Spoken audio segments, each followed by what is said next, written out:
Among other stories that we are receiving today is that the renowned televangelist and pastor Ezekiel ODERO Obaka, the man that was released on Thursday following allegations that had been laid upon him on his involvement in cult practices that went ahead to shut down his church.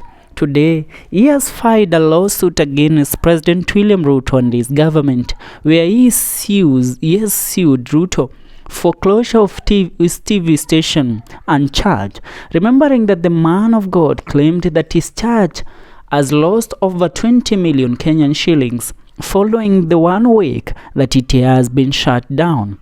Televangelist Pastor Ezekiel ODERO was allegedly taken an action a day after he was spotted with the former Prime Minister Raila Odinga at his church in Mavueni. However, as relayed by Citizen TV Kenya, the pastor, who was released on a bail, has allegedly sued Ruto's Kenya Kwanza government.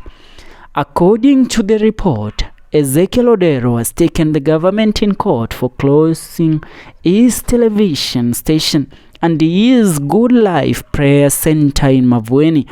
In a petition seen by Citizen TV, Ezekiel indicates that the state didn't follow the Article 7 of the Constitution while handling the Shakahola cult saga. The above twin pronouncements by the state were made without any notice and factual basis, and reactionary whose impact has resulted to halting access to worship by members and congregants of New Life Prayer Center in Kilifi, the petition revealed in part.